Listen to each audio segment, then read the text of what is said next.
The silence of deep space was shattered when a faint transmission broke through the quiet expanse of the galaxy, a garbled distress signal from a distant world.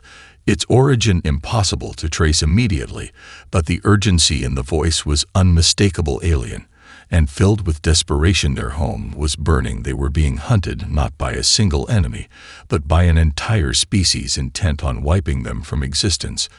The message wasn't clear on the details, but it was clear enough that help was needed. The call was a mix of fractured words and fear. The aliens spoke of a relentless enemy, a force that swept through their civilization, as if it were nothing more than a temporary nuisance. As they spoke, their planet was being torn apart. They could hear the screams of their people in the background, the sounds of destruction, the crashing of buildings, and the roar of war machines. Their voices trembled with each syllable. But there was something more to it, something deeper, a fear not of death, but of being erased completely from the universe. The signal found its way into the hands of the Human Federation, an organization not new to conflict, but one that had never encountered anything like this before. Humanity had spread far across the stars over the last century, having faced its own battles with hostile races and ancient dangers, but none of them had ever come close to the horrors described in the signal. The Federation was quick to respond to the aliens' plea for help, though not out of pure altruism, but rather out of necessity, for such a dire warning could not be ignored, especially with their own borders growing more unstable by the day. For humanity had learned long ago that a threat left unchecked would inevitably find its way to them, no matter how far they spread their influence. The fleet was mobilized at once, a massive armada of human ships ranging from massive war vessels to nimble fighter crafts, brimming with advanced weaponry. Their technology was among the most sophisticated in the galaxy, but it was something more than just their machines that made the human fleet formidable. It was their people, the soldiers of the Deathworlds. These soldiers were unlike any others, bred from harsh environments and unimaginable conditions. They had fought through wars of attrition, where the elements were as deadly as the enemy, where survival itself was an act of warfare. They were a product of planets that could kill with a single misstep, and this made them the most dangerous force in the galaxy, because to them nothing was truly impossible, not even against overwhelming odds. Yet despite their confidence in their strength, there was a lingering uncertainty about the nature of the threat they would soon face. No one knew who or what was responsible for the carnage described in the transmission. But one thing was clear: the enemies of this alien species were relentless in their pursuit of annihilation, and they wouldn't stop until their prey was utterly wiped from existence. As the human fleet hurtled through space toward the distant world, the silence of their ships was filled with anticipation. They could feel the weight of the unknown pressing in on them. This was a fight unlike any other one that could determine not just the fate of the aliens, but of the entire galaxy itself. The distress signal continued to pulse from the darkness of space, louder now, almost like a heartbeat, its message growing clearer with each passing moment. And as the humans neared the coordinates, the unknown species would soon learn that help was coming, but not in the way they expected, not in the form of diplomacy or peace, but in the form of a relentless war machine that would stop at nothing to destroy whatever dared threaten the fragile balance of the stars. As the human fleet approached the coordinates of the distress signal, the tension aboard the ships grew palpable. This was no routine mission, no simple diplomatic exercise. This was something far more dangerous, something that could not be ignored. The soldiers aboard the fleet knew it all too well. Each one of them had been forged in the crucible of war, on worlds where survival was not a given but a battle every single day. They were Deathworlders, bred for the most hostile environments in the galaxy, their bodies honed to withstand extremes of heat, cold, and radiation. Their minds, sharpened by battles fought in some of the most unforgiving places known to any sentient being. These were the humans who had faced down predators larger than their ships and survived the unthinkable. They had seen horrors and lived to tell the tale. The fleet's commanders were experienced, but even they could not shake the unease that settled deep in their bones. What they were heading toward was unknown. No one had ever encountered an enemy so brutal that it had driven an entire species to the brink of extinction. Yet there was no hesitation, no questioning the decision to assist the aliens. The humans had long ago learned that leaving threats unchecked was the surest way to bring disaster upon themselves and with the growing instability in their own regions of space, they could not afford to let such a menace fester and grow. It was a strange irony that it was the very reputation of humanity that made them both feared and respected across the galaxy for the same tenacity and bloodthirstiness that had made humanity the target of countless alien threats, now made them the saviors in the eyes of many species. The Deathworlders had earned their place among the stars through sheer survival and the ruthlessness to fight back against any enemy that crossed their path. The mere fact that they were responding to the distress signal was enough to send shockwaves through the galactic community. On the command deck of the flagship Zephyr's Wrath, Admiral Tessakovic stood staring out at the vastness of space, her gaze unwavering, her thoughts fixed on the mission ahead. The distress signal had been intercepted over a week ago, but the images and sounds it conveyed still haunted her mind. It wasn't just the devastation, it was the terror in the alien voices. They weren't begging for peace, they were begging for survival, the kind of survival that only those who had faced extinction could understand. She had seen such desperation before in the eyes of her own people during humanity's darkest hours, but to see it in the eyes of others, especially those who had once seemed so distant and different, shook her to the core. Yet Kovic was a seasoned officer. She had been in the thick of countless battles and had led her forces through the most brutal confrontations imaginable. She knew better than anyone that fear was something to be embraced and used, not something to be avoided. She turned to her officers and gave the order to prepare for deployment. The fleet was nearing the alien homeworld, and within hours they would be in the heart of the war zone. The soldiers who had trained their entire lives for this moment would soon step into a conflict unlike any they had ever experienced, but that was exactly why they were here, to do the impossible.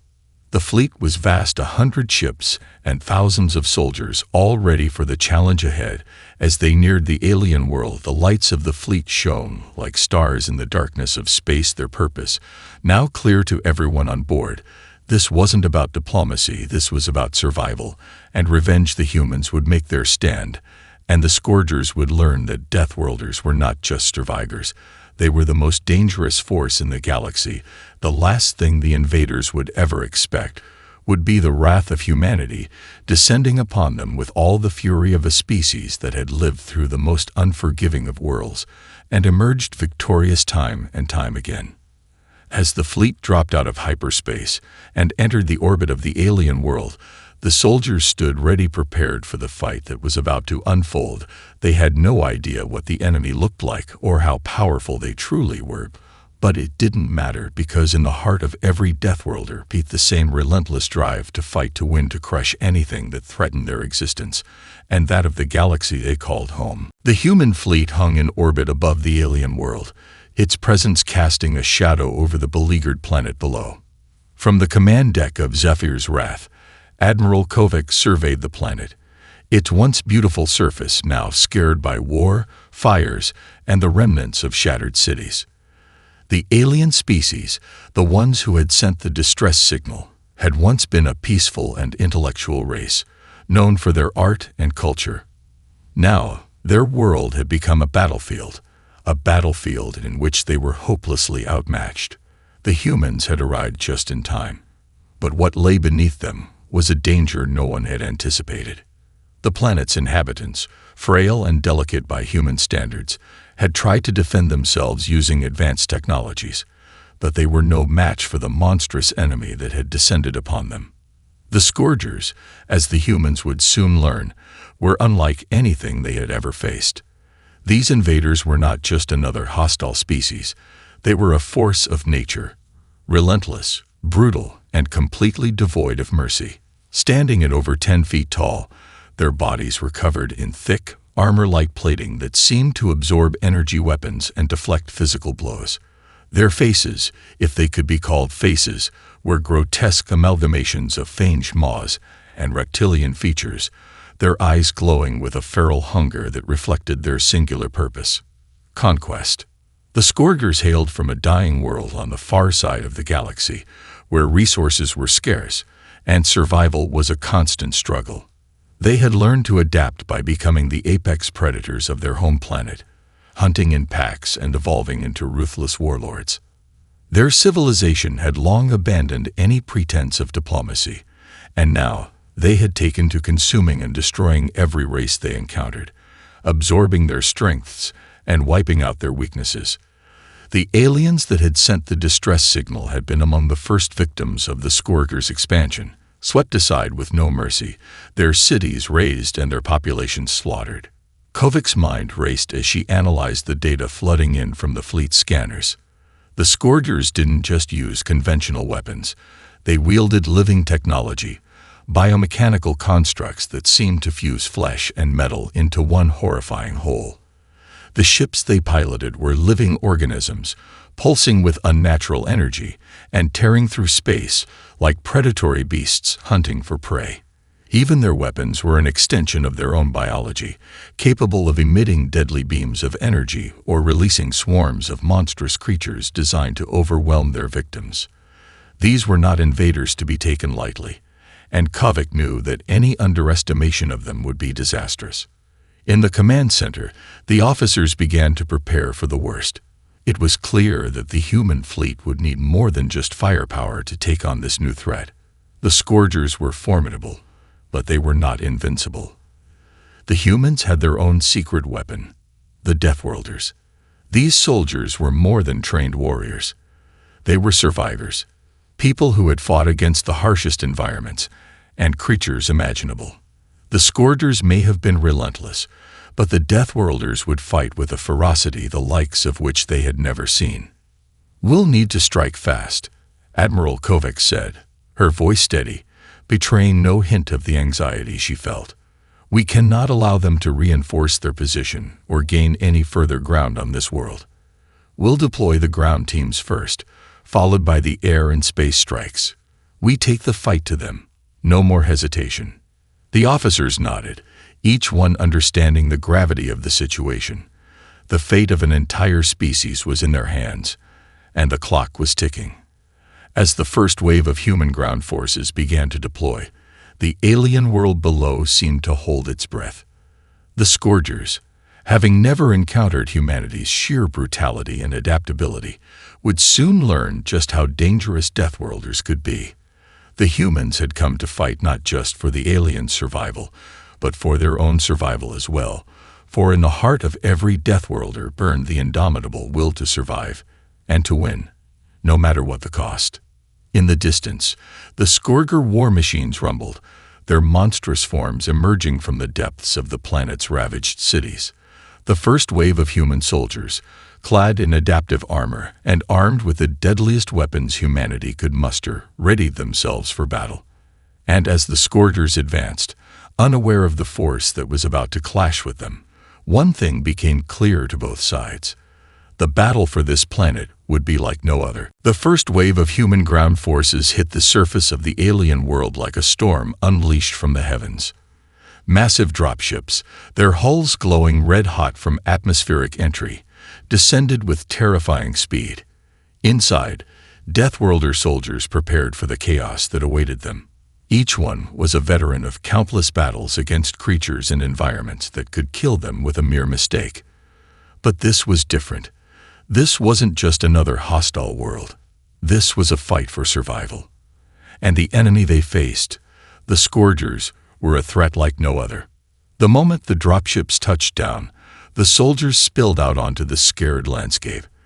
They were met with an unforgiving world, broken cities, fields of charred earth, and the looming silhouettes of the enemy's monstrous war machines.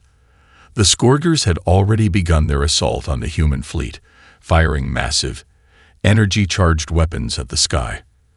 But the humans were already on the ground, already moving into position, and the Scourgers didn't know what hit them. Human strategy was simple: strike hard, strike fast, and never give the enemy time to regroup. The Deathworlders charged across the war-torn planet with a speed and precision that shocked the Scourgers. The humans had anticipated the Scourgers' overwhelming strength, and they used their own tactics to counteract it. Deathworlder soldiers were equipped with adaptive armor that shifted to absorb energy weapons and deflect physical blows. But it wasn't just their tech that made them formidable. It was their instincts, their sheer ruthlessness, honed by lifetimes of fighting in the harshest conditions imaginable. The first confrontation was a brutal test. A Scourger war machine, an enormous beast-like construct of flesh and metal, lumbered toward a human outpost. Its massive claws dug into the earth as it charged, its weapons discharging blasts of energy that obliterated anything in their path. But the humans were already prepared. The Deathworlders set up traps, mines, and barricades in seconds, anticipating every move. As the Scourger war machine neared, a small group of soldiers opened fire with high-caliber railguns, striking the vulnerable joints in the creature's massive legs. The first shots punctured its armor, sending sparks flying. The beast roared, but before it could retaliate, a squad of Deathworlders equipped with grenade launchers and flamethrowers closed in, sending the beast into a frenzy of fiery destruction. The humans didn't stop. As one Scourger fell, another took its place, and the Deathworlders adapted. Each encounter was a fluid exchange of violence and tactics, with the humans leveraging their guerrilla warfare expertise to gain the upper hand. They'd move like shadows, striking from unexpected angles, and melting back into the terrain before the Scourgers could retaliate. It wasn't just the firepower of the humans that was making a difference. It was their relentless will to fight, their refusal to back down in the face of overwhelming odds. Meanwhile, the Scourgers, once confident in their superiority, were beginning to feel the first cracks in their unshakable arrogance. The Scourger commanders had never encountered an enemy that fought with such savagery, an enemy that refused to die, and even worse, refused to be cowed. Each engagement revealed the humans' adaptability. The Scourgers had the numbers, the size, and the terrifying weaponry. But the Deathworlders had something more, the relentless drive to survive. On the fringes of the battlefield, a small human force, led by Captain Callahan, found themselves face to face with a group of elite Scourger soldiers, beasts even more formidable than their machines. These Scourger warriors were enhanced with biomechanical armor and weaponry, their bodies almost entirely fused with living metal. They towered over the humans, their claws sharp and their eyes burning with hatred. Callahan's squad knew this was their moment. The Scourgers might have the size and strength, but they lacked one thing the humans had: the will to fight for everything. With a battle cry, Callahan's team charged, firing with pinpoint accuracy, striking at the gaps in the Scourgers' armored plating. The battle was fierce, and for a moment, it seemed as if the Scourgers would overwhelm them. But just when it seemed like the tide was turning, the human soldiers employed one last brutal tactic. A set of explosive charges planted deep into the Scourgers' war machines detonated in a massive burst, crippling the enemy's position and scattering their forces. The remaining Scourger warriors, bloodied and disoriented, were quickly overwhelmed. The humans stood victorious in the first clash, but the cost had been high. The battle had been brutal, with casualties on both sides, but the humans had proven their worth. They had shown the Scourgers that they were not a species to be underestimated, that the ruthless, unyielding spirit of humanity would never break. The Scourger commanders, watching from their command centers, knew the humans were unlike any other race they had encountered before. And they knew this was only the beginning. The humans had arrived to fight, and they would not rest until the last Scourger was destroyed.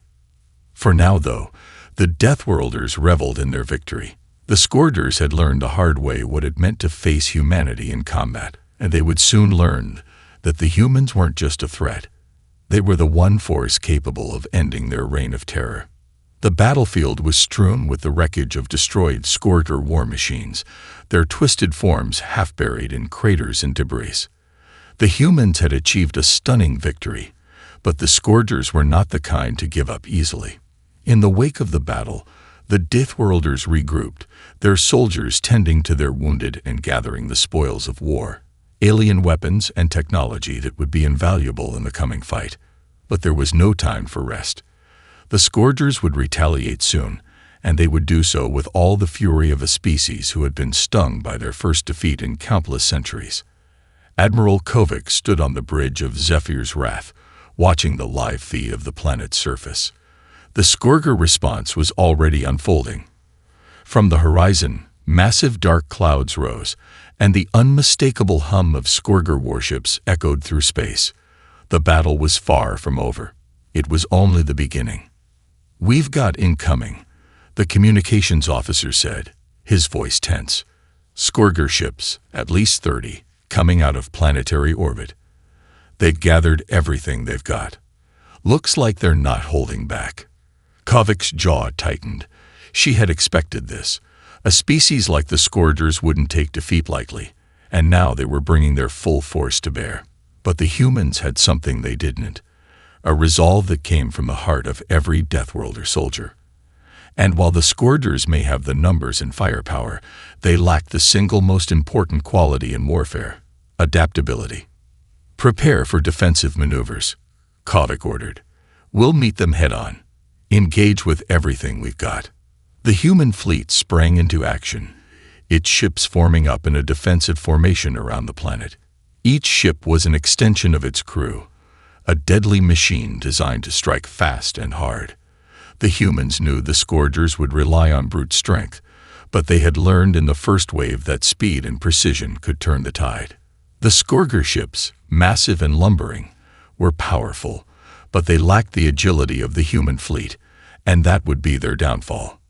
On the planet's surface, the Deathworlders prepared for the second wave. They had already engaged the enemy's ground forces and struck a decisive blow, but the Scourgers were not like other enemies. They had a relentless drive to regenerate, adapt, and fight. The humans knew they would not have long before the Scourgers launched another offensive. Their mission now was to press forward, take control of key points on the planet's surface, and prevent the enemy from regrouping. Captain Callahan, fresh from his victory in the last battle, was tasked with leading his squad into a new offensive.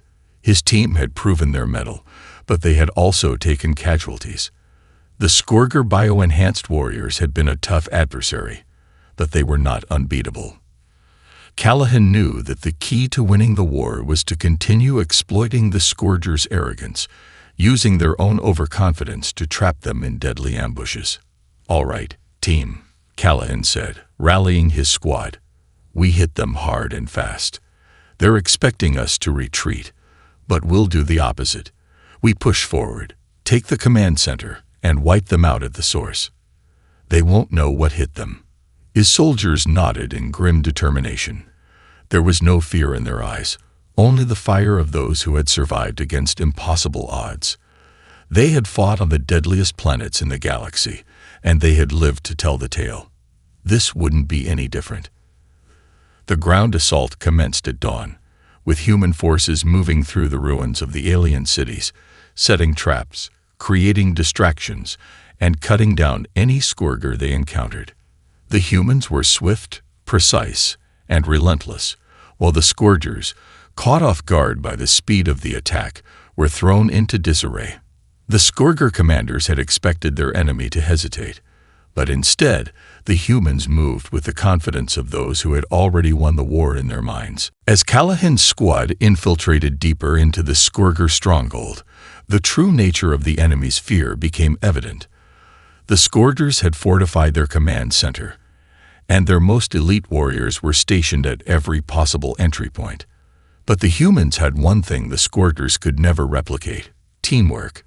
Callahan and his team operated as a single unit, every movement calculated and every action seamless. They planted explosives, breached walls, and crushed Scourger after Scourger with lethal efficiency. The sound of gunfire echoed through the darkened hallways of the command center, but the Deathworlders pressed forward. They reached the heart of the base, where the Scourger commanders stood, snarling in fury. It was then that Callahan realized something. There were far more Scourgers here than he had anticipated, and they were starting to regroup. The battle for the command center was far from over. But in that moment, he knew one thing for certain. The Scourgers had underestimated humanity, and now they would pay the price. With a roar, Callahan's squad charged into the fray, unleashing hell upon the enemy with every weapon at their disposal. The war for this planet was heating up, and there would be no retreat. The Deathworlders would fight until the last Scourger fell, until the planet was theirs, and until the Scourger threat was crushed for good. The battle raged on as the human forces, now entrenched deep within the Scourger command center, found themselves facing an unexpected resistance. The Scourgers, though staggered by the relentless onslaught, weren't retreating. They had entrenched themselves deeper into their fortified positions, ready to die for their cause. But the humans knew one thing for certain. They weren't just fighting for survival, they were fighting for the future, for every species they had protected, and for the ultimate eradication of the Scourger threat. Captain Callahan's squad had secured a foothold in the command center, but they were surrounded. The walls reverberated with the sound of explosions, the crackling energy of Scourger weapons, and the growls of the bio-enhanced warriors bearing down on them. The Deathworlders had been trained to face enemies that overwhelmed them with numbers, but the Scourgers were something else entirely. Every soldier they encountered seemed to be a living, breathing weapon, designed for one thing: to kill. Focus. Callahan barked to his squad, his voice cutting through the chaos. We've got the heart of their operation. Hold the line and make sure we finish this. His words rang true as the humans fought back, with an intensity that no one, not even the Scourgers, could have predicted.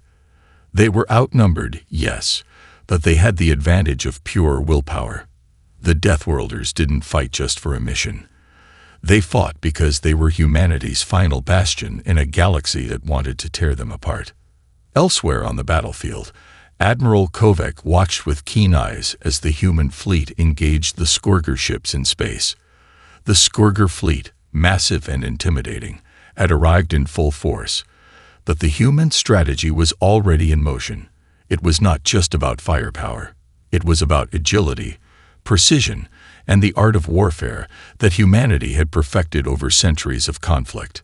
The Scourger ships were large, brimming with weaponry and destructive power, but they lacked the maneuverability of the human fleet. The Zephyr's Wrath and its sister ships moved with a fluidity that seemed unnatural for ships of their size. The humans used their advanced tactical systems to outmaneuver the Scourger warships, exploiting weaknesses in their designs. The Scourgers' overconfidence had led them to believe that their brute strength would win the battle, but they hadn't anticipated the sheer skill of human strategy. Kovac's eyes narrowed as the tide of the space battle began to shift. The human fleet began to encircle the Scourger ships, targeting their engines and weapons. With every coordinated strike, another Scourger ship was neutralized. The battle was now in full swing, and despite their superior numbers, the Scourgers were falling back. The balance of power was beginning to shift, and the humans were no longer just surviving. They were taking control.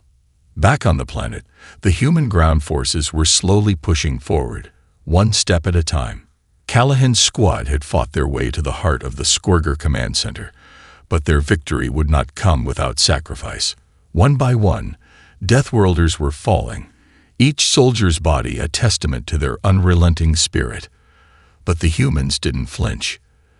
They pushed through the pain, fighting not for glory but for something greater, their species' survival and the survival of those who depended on them. The Scourger resistance was beginning to falter.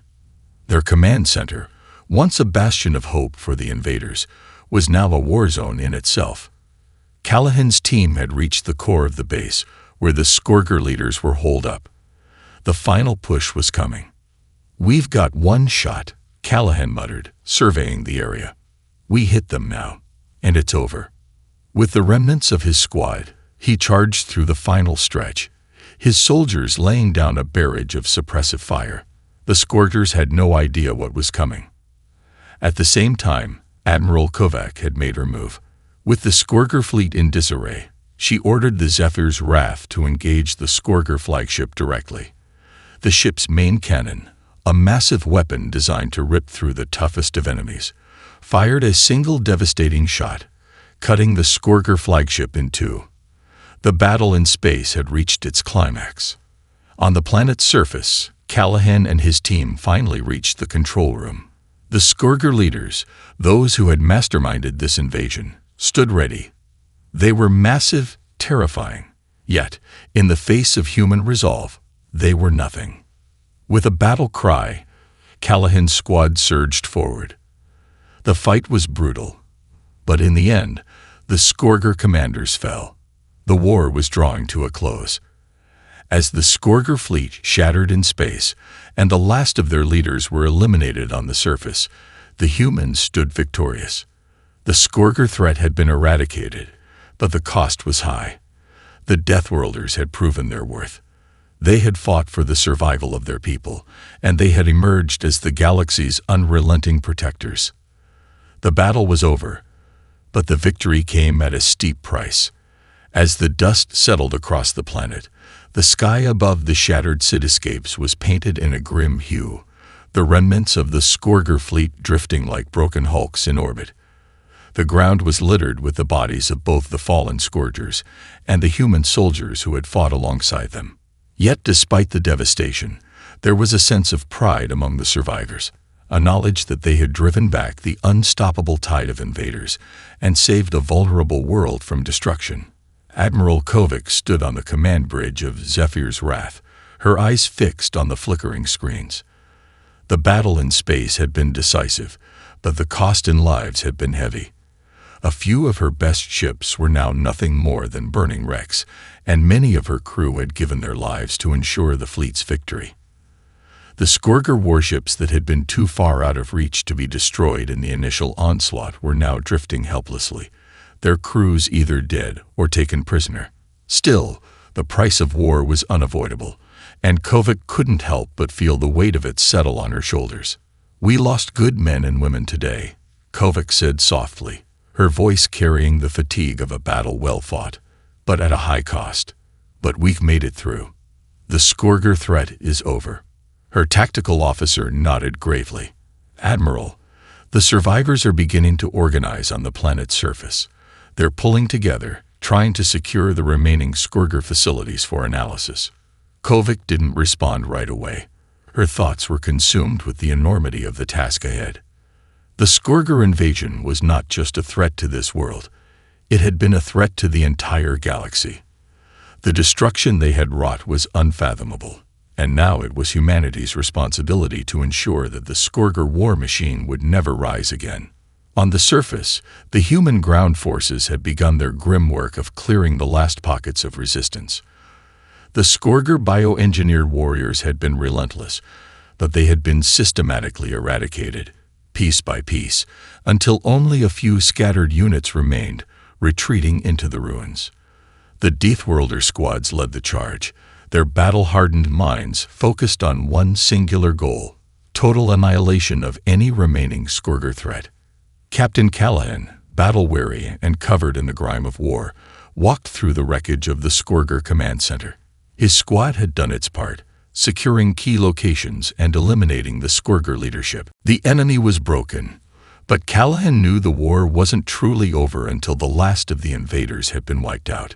He found himself staring at the towering form of a fallen Scourger, a bio-enhanced warrior with glowing eyes and an almost sadistic grin frozen on its grotesque face. Its body had been torn apart by the human firepower, but there was no denying the raw power it had possessed. The very sight of it sent a chill down Callahan's spine. "We did it," one of his squad mates, Sergeant Ward, said quietly from behind him. "We stopped them." Callahan nodded, his expression grim. "Yeah, but this victory doesn't erase the cost. It doesn't change the fact that the galaxy is still full of dangers we don't understand. The Scourgers were just one of them." Ward looked at him, his face weary but resolute. "We stopped them, and if more threats like the Scourgers come, we'll stop them too. We always will." There was something in Ward's voice that made Callahan pause. It was a rare sentiment among the Deathworlders, a belief that no matter the cost, humanity would never fall. He felt the weight of that conviction settle over him, and for a moment, he let himself believe it too. No matter what the galaxy threw at them, humanity would rise to meet it. They had survived this, and they would survive whatever came next. The human fleet began to regroup in orbit, its ships now beginning the slow task of salvaging wreckage and recovering their fallen. The Scourger War was over, but the humans had left their mark on the galaxy, a message that would echo in the stars for eons to come. The first steps of rebuilding began. The survivors, both human and alien, started to rebuild what had been destroyed. For the surviving species of the planet, there was a new hope, a new dawn. But there was also a lingering awareness. The Scourgers had been ruthless, but humanity had shown them that there was something stronger than strength. There was willpower, unity, and the ability to adapt, and that would carry them through whatever came next. For now, the survivors of the battle could take a moment to rest, but the next challenge was already on the horizon. The galaxy was vast, and humanity's journey had only just begun. The Deathworlders had fought this war, but there were many more to come, and if the galaxy needed them again, they would be ready. The human fleet had tasted victory, but they also knew it was only the first of many. The war was over, but humanity's story had just begun. As the human fleet drifted in the wake of victory, the silent weight of their actions hung in the air. The Scourger threat had been vanquished, but a new chapter of humanity's destiny was just beginning. The victory celebrations were muted, for there was no joy in what had been lost, but there was a shared understanding. The galaxy had just witnessed the indomitable will of the Deathworlders. Humanity had proven that no force, no matter how ruthless or vast, could break them. Admiral Kovic stood on the bridge of Zephyr's Wrath, staring out at the remains of the Scourger fleet floating in the void. The wreckage was all that remained of a once formidable force that had threatened to swallow entire worlds. Now, it was a testament to humanity's resilience. The battle had been costly, but the message had been sent. Humanity would never be cowed. The galaxy was not theirs to conquer. I don't think they ever understood, Kovic muttered, her eyes scanning the wreckage. They thought they could wipe us out with one strike, but they didn't know what we are. Her communications officer glanced at her, sensing the weight behind her words. They underestimated us. They underestimated you, Admiral. Kovic didn't respond immediately, her mind replaying the battle, the tactics, the sacrifices, and the unyielding determination of the Deathworlders. The cost of the war was high. Thousands of lives had been lost, both aboard ships and on the battlefield. But Kovic knew the price had been worth it. The Scourger fleet was gone, and the Scourger command center on the planet had been destroyed. The threat was over. The world was safe. For now. Across the galaxy, the message was spreading like wildfire. News of humanity's victory had reached every corner of known space, and the reaction was one of awe and fear. For centuries, humans had been seen as a fragile species, a young and untested race in the grand scheme of the cosmos. Now, they were a force to be reckoned with. The Scourgers, the most feared conquerors the galaxy had ever known, had learned the hard way what it meant to face a species that would never yield. In the quiet aftermath of battle, Captain Callahan and his squad stood together, surveying the barren remains of the battlefield. The once vibrant city had been reduced to ruins, a ghostly reminder of the destruction that had come with the invasion. The Scourger command center lay in ruins as well, its high-tech defenses now nothing more than twisted wreckage. And yet there was a strange peace in the air, a sense that the end of this chapter was the beginning of something greater. "We did it," Sergeant Ward said, his voice heavy with exhaustion. "We really did it." Callahan gave a quiet nod, but his eyes never left the horizon. The battle had been won, but the war had changed him. The Scourger threat was over, but the reality of the galaxy's danger was still very much alive. This wasn't the last challenge humanity would face. They had proven themselves this time, but who knew what lay ahead? The galaxy was vast, and humanity was a small but growing force within it. If they had survived the Scourger invasion, they could survive whatever came next. "Yeah," Callahan replied quietly. "But the galaxy's a big place, and there are more like them out there. We've made a statement, but we have a long road ahead." The sounds of activity around them reminded Callahan that it was time to move forward. The survivors were already beginning to rebuild, organizing to secure the planet and help its citizens. Yet even in the midst of recovery, there was an air of vigilance. Humanity had learned the hard way that peace was never guaranteed, and the galaxy was filled with far too many unknowns to assume they were safe. A new era had dawned. The Deathworlders had established their place in the stars, not as a species to be ignored or underestimated, but as a force that could stand against the darkness of the universe. And as humanity looked to the future, they knew they were no longer alone. The galaxy had just witnessed the fire of their spirit, the fire that could never be extinguished. The battle was over, but humanity had earned their place. They would continue to fight, adapt, and conquer whatever the galaxy could throw at them. The Scourgers had fallen, and humanity had risen. This was just the beginning. And they were ready.